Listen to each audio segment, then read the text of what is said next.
Welcome to Ganesa FM podcast. On this 80th Independence Day, we had a wonderful celebration.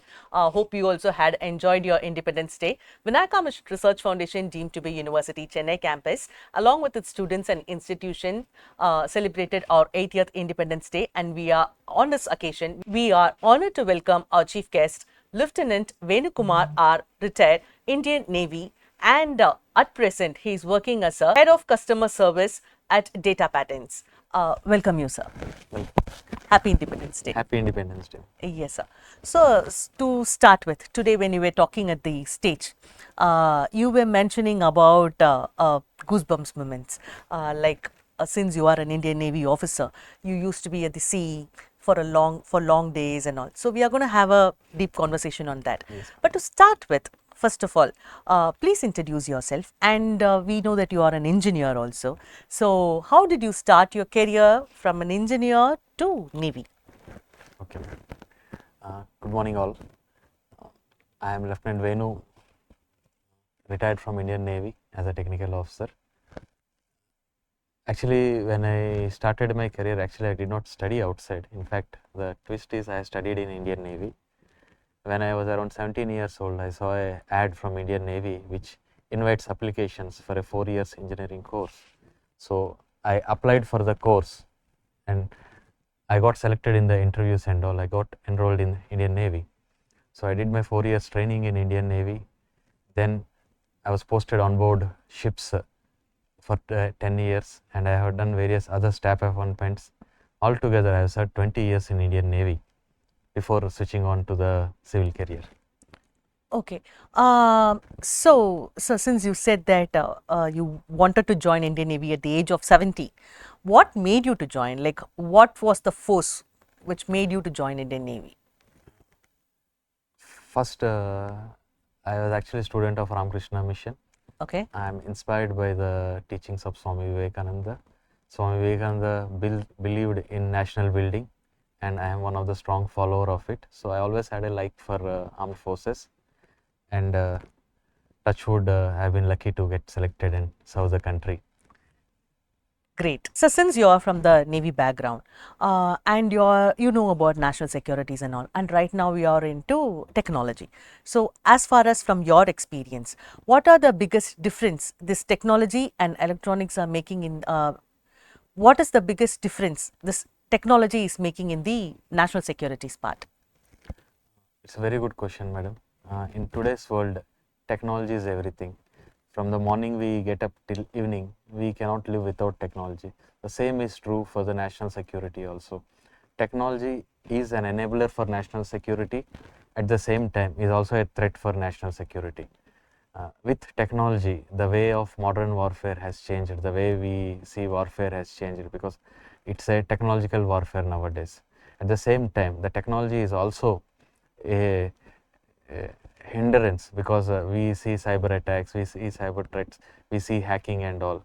So it is both an enabler and also a challenge, but the one who leverages the technology with a right spirit enables the country to safeguard the country. Great. Thank you so much. Sir, next to talk about the thing is, like, right now students, as you said, technology is also a hindrance, and students these days, as you said, like Gen Z kids or like other Alpha, Gen Alpha and everyone are like facing lot of deviations, distractions. I mean, they get distracted very easily. Maybe 20 years back, these many distractions were not there for us, but right now it is too much. So to talk about that, apart from technology, apart from books, apart from learning, what are the skills you think that students should know, students should start learning? The most important skills, I will not say skills, is a day-to-day activity. Everyone should spend some time in physical activities. Apart from academics or technological studies, whatever you do, the most important is physical activities. It can be yoga, it can be running, it can be sports. Once you first do a physical activity, your mind be very active. Other than that, you have a lot of other skills other than core technology, which can be arts or anything. All these enable us to concentrate on what we want to do, and it also acts as a refreshing thing for our mind. So these are the few things which I want Gen Z kids to develop. It can be singing, it can be arts, it can be anything. Pick up one hobby and uh, concentrate on it and develop it over the years. That will help the people. Skills, if I go into an academic term, it becomes like more of academic thing. So that is an individual career choices and all, and it has no end to it in upskilling. Even not only Gen Z kids, even at my age or even at the age of 60, 70, always needs to upskill to be relevant in this today's world. So that skills I don't want to mingle with the general skills which human people want to uh, earn. One more simple skill I'll tell ma'am, like when we had a COVID, we are in lockdown. Swiggy, Zomato has stopped. Even I myself was locked in a single room. I was not knowing cooking. So cooking is also a life skill. So any life skill helps people to be self-reliant and confident to face the challenges in the world. Great. Actually, that's a very good answer.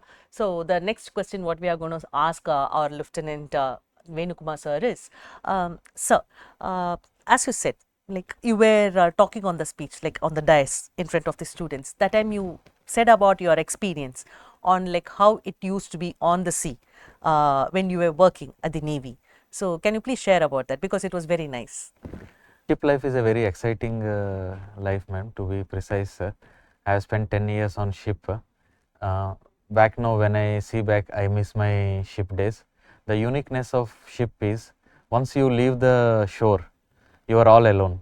You are not connected to the external world. You don't have any distractions, good or bad. Your fellow shipmates are your family. You will be going through a lot of tough situations. You will be having a lot of family background, family issues and all, but it's your friends in the shipmates who will keep you motivated every day. In ship, even when you are facing some technical issues or anything, you may not be able to get any external support. So whoever is available in the ship and whatever is available in the ship is the only thing which is available with you. And the moment we adapt to the team building and adapt to being working as a team, you start enjoying the ship. Then it becomes like a new world for you. And with ship, you travel across the world. You represent your country. When you go abroad, you will be carrying your national flag. You will be representing your country, and that is a honor as a naval person I had to represent my country in foreign countries. And if I have to share technical experiences or day-to-day activities, the list will go on and on, because 10 years is a big time of my life. One thing I can say is I never felt like I am away from the world. I have been in my ship size is around 90 meters, but I never felt that I am just living in a small portion of 90 meters. I felt like it's a whole world to me. And every new sailing is a new experience. Sometimes sea state will be so tough that you will be vomiting. That time your fellow shipmates only will offer you help, will take care of you, have some khichdi, have some soup, something. So it is a different experience. Again, when you have newcomers coming, you will see them facing the same thing. And in ship, irrespective of ranks and all, you all have to stay together, because you are constrained by space, you are constrained by resources. So how we manage our space, how we manage our resources, how we stay together, that matters to us. And there have been times where we have been out for months in difficult sea conditions, in difficult atmosphere. But one thing which was always there is we are representing the country. We have that pride of representing the country, and that has been a motivation for us all throughout. So here I'm going to ask you a layman question, sir. So what do you do at the time of disaster things? Like there may be a cyclone, there may be a low depression, there may be a heavy rainfall. What do you do at those time? I will classify it into two ways, madam. One, what we do to save ourselves, and one, what we do to help the world or the The country. country. So in this, generally when there is a cyclone, it is a time which we have to pass, because we can't fight the nature. We just have to survive in that nature.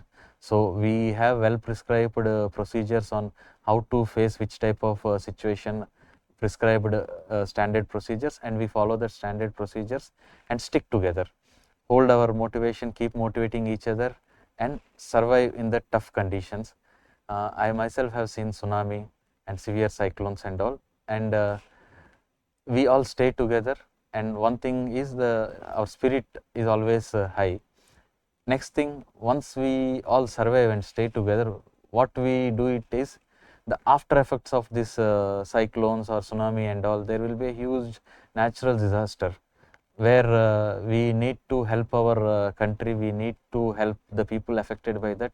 In that also we play a very crucial role, because we are the ones who reach there first without any fear, without any thought process, without any distinctions of being which part of the country and all. We don't have any hindrances. Only one thing which is there, we are representing our country, we are representing Navy. That's the only thing. As part of tsunami, I have been there in Tamil Nadu providing support in Chennai, Nagapattinam. We also have represented the country, supported Sri Lanka, many other places. And whenever you are doing this disaster relief activities, one thing is for sure, we get well wishes from the common man. We see the happiness in the common man, and we never fear. Sometimes, like in the tsunami, there is a second wave. People were afraid of their lives running, but we were never afraid of our lives. Only one thing was motivating us: we have to serve our people, we have to serve our nation, and that keeps us moving forward. And it gives us a lot of pride. Even if I look back, it is 2000, almost 24 years now, but still I remember each and every moment of that activities. In fact, I remember handing over a water can to an old lady. The gratitude which she expressed, the thank you, the spark in her eyes, still I can remember, because nobody else could reach to her location at that time, and Indian Navy was the only force which was able to reach all the remote locations and help the civilians. I totally agree, because like I am here, like as you said, I'm taking this moment to show my gratitude towards Indian Navy, because like when I was a kid, our locality faced a flood, and Indian Navy people came on the boats. They gave us food. Regardless of walk of lives, regardless of any people, like everyone were like, someone come and save us. It was like that type of a situation. So Indian Navy came on boats. Those streets would have never seen a boat before that and after that. So it was such a floody season that was. So thank you so much. Here I'm thanking those brothers who helped us through you. Thank you. So sir, like you have seen various types of industry, defense and technology, I mean right now in corporate and all. So what are the main differences, biggest differences you see from your experience, and what are the things which remains the same? Like there should be some difference in the defense and something should be remaining the same. So what are those? It's a very good question, madam. The only common part or a small thing attached here is I retired from Navy and joined in Data Patterns India Limited, which is also a defense and aerospace company. So whether I have been in uniform or in a corporate thing, I have been serving the country, earlier in a capacity as a service person, now in a capacity of civilian, but my service to the nation still continues. With respect to differences, I don't find much of the difference. Only difference is service have its own procedures, protocols, strict hierarchy, and protocols which we have to follow. Whereas in corporate, we have a different culture, different set of protocols. Other than that, the objectives, if you see, the objectives of service or objective of industry, both are common. It is like result oriented or achieving a common target. So in that case, there are similarities. And one more thing with respect to similarities, which I like to share with the audience is, when I was in service, like I said, I was never afraid. We are only serving the country. We don't have any fear. So in service, I always used to take pride that I am representing the country. We are there to die for the country. That pride is there. But what was surprising to me is when I came to corporate, I have seen young minds, young people who are in civil dress, but they have the same spirit for the country. They are ready to serve the country. Like I am representing a defense and aerospace sector. Whenever there is a requirement for our services, we being a industry partner for services, where when there is a breakdown, when there is any requirement, my young engineers are never hesitant to go forward to border areas, go forward to remote locations. If I ask them, are you afraid? No, sir. I'm happy to go and serve the country. So that is a spirit which is common, right, both in services and civilian. And I'm very glad to see that youth being so much committed towards the nation. Thank you so much, sir. We have come to the completion of the podcast, but before we leave, the last question is, what are the things you would like to tell to the Gen Z? It is, like, Gen Z may not like advisors anymore. So, what are the things like you would like to tell them? I'll continue from my speech, what I gave, madam. Yes. People may call them Gen Z. I call them national builders. So, first of all, they need to identify themselves as national builders. When they identify themselves as national builders, everything else falls in place. The whole objective is to be a national builder, you need not to join services or you need not to join government jobs. To be a national builder, you just have to do what you like to do, and it has to contribute towards the development of the state, development of the family, development of the country. So once you start contributing to the development of the family, development of the state, development of the country, you start you start national building. And Gen Z kids are the most exciting generation I have seen, because being in Navy, I have interacted with many generations from my time, and I always find it interesting to interact with the new young minds. And in all these generations, Gen Z are the most interesting thing, because they have more advanced in their thought process, they are more advanced in their approach, and they don't fear to ask uncomfortable questions. They don't fear to be reason whether it is right or wrong. And it is our duty to mentor them and show them that this is the right path. Once they believe this is right, what they are doing has a purpose, then you cannot stop them. I personally interact on day-to-day basis with my Gen Z kids who are in my department. Once they understand the importance of the occasion, once they understand the importance of this job, they don't require any guidance. They are independent, and they are the best generations who will help this country become a great nation. Thank you so much for this wonderful podcast session, sir. We were able to learn and know many things from you. Once again, on behalf of Vinayaka Mission Research Foundation, deemed to be university, we are honored to welcome and thank you so much. Thank you. Jai Hind. Jai Hind.